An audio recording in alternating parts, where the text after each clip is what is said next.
Hi friends, எல்லாருக்கும் வணக்கம். இந்த வீடியோவில் நம்ம பார்க்க போகிறது ஆயில் செப்பரேட்டரை பற்றி பார்க்க போகிறோம். இந்த ஆயில் செப்பரேட்டர் நம்ம கம்ப்ரஸரில் இருக்க ஆயில் லெவல் மெயின்டைன் பண்ணுறதுக்காக தான் இதை யூஸ் பண்ணுறாங்க.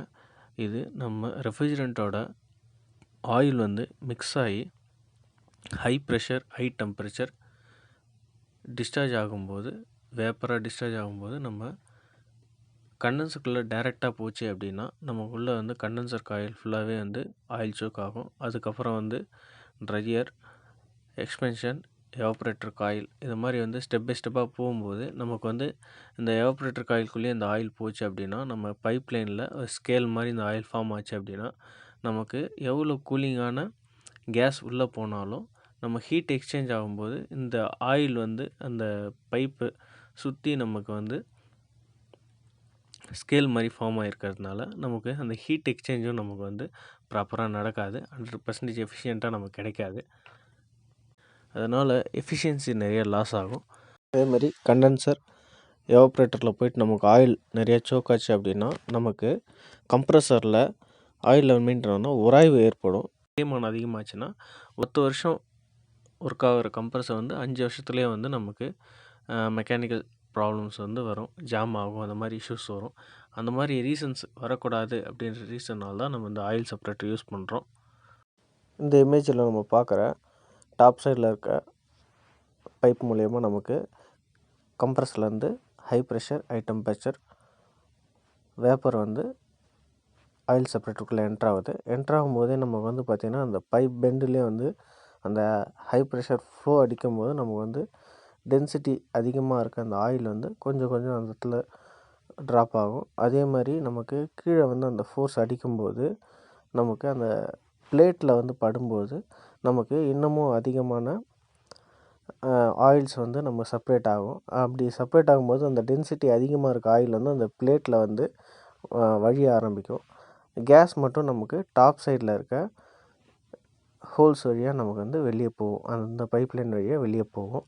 இது ரிப்பீட்டடாக நம்ம இந்த ஹை ப்ரெஷர் லைனில் ரிப்பீட்டடாக நடக்கும்போது இந்த ஆயில் லெவல் நமக்கு இந்த ஆயில் செப்பரேட்டர் பாட்டம்லேயும் நமக்கு கேஸ்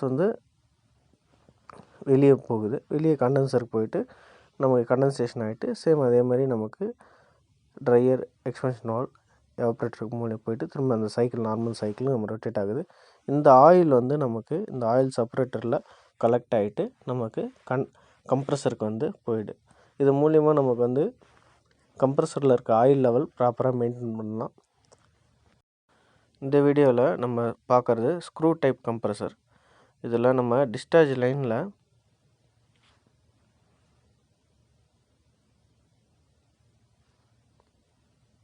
இதுதான் டிஸ்சார்ஜ் லைன். இது பார்த்தோம் அப்படின்னா நமக்கு போயிட்டு ஆயில் செப்பரேட்டரில் போகும்.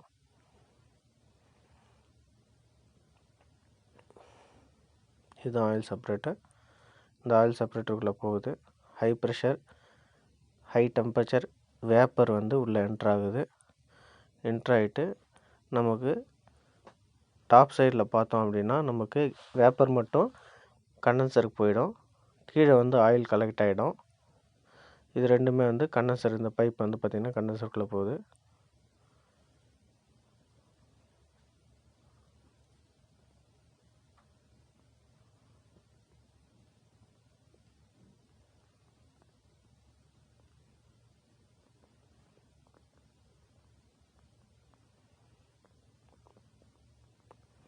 அது பக்கத்தில் கொடுத்துருக்கிறது சேஃப்டி வால்வ். இன்கேஸ் ஏதாச்சும் ஹை ப்ரெஷர் க்ரியேட் ஆகிட்டு நமக்கு பஸ்ட் ஆகிறதுக்கு முன்னாடி அந்த லிமிட் வந்துச்சு அப்படின்னா அது கேஸ் ரிலீஸ் பண்ணி விட்டுடும்.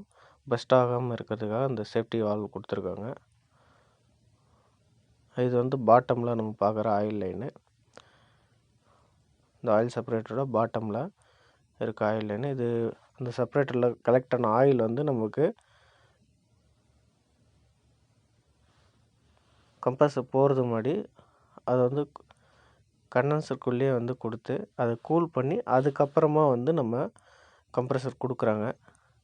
ஏன்னா அந்த ஹை ப்ரெஷரில் அந்த டெம்பரேச்சர் திரும்ப ஆயிலோட தன்மை மாறும். அதனால் கொஞ்சம் கண்டென்சருக்குள்ளேயே கூல் பண்ணிவிட்டு அகைன் அது கம்ப்ரஸருக்குள்ளே போகும்.